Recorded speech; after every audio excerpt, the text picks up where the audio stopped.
ሩትዬ እህቶች ግን ትችላላችሁ፣ ማርያምን ትችላላችሁ። እኔ ምን ላርጋችሁ ግን በጌታ ስም ማለት ነው። ውይ ዛሬ ደስ ብሎኛል።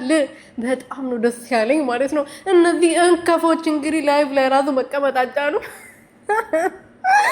ወይኔ ዛሬ ማርያም እንዴት ደስ እንዳለኝ ማለት ነው። መጀመሪያ አካባቢ የሆነ ትንሽዬ ንዴት ነገር እየተሰማኝ ነበር። ያቺ ዱቄት እንደዛ ስትሆን ማለት ነው። እዛ ጋር እናት እዛ ጋር እያለቀሰች እነሱ እዚህ ጋር ሲሆኑ በጣም ተናድጄ ነበር። ግን ላይቭ ላይ በአብርሃም ይገባሉ፣ በኤርሜላ ይገባሉ፣ በኦዲየንሶቻቸው ይገባሉ። መቀመጥ አልቻሉም ማለት ነው።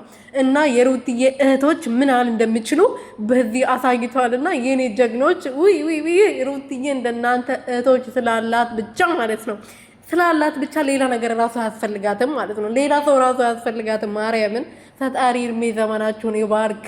እንግዲህ ሄርሜላ ዋጋውን አግኝታለች። ደግሞ ሽቶ ብርቅ ሆኖባት ነበር። ሽቶ አይታ አታውቅም ነበር እና ዛሬ እንግዲህ የኦዲየንሶቿ ሰብስቦ ለአሚር ገዝቶ ነው የሰጧት እና ከአሚር ነው እንግዲህ ይህ ሁሉ የተቀበለችው። ሽቶ ስታሳይ ነው እንግዲህ በሽቶ ደግሞ ያማከና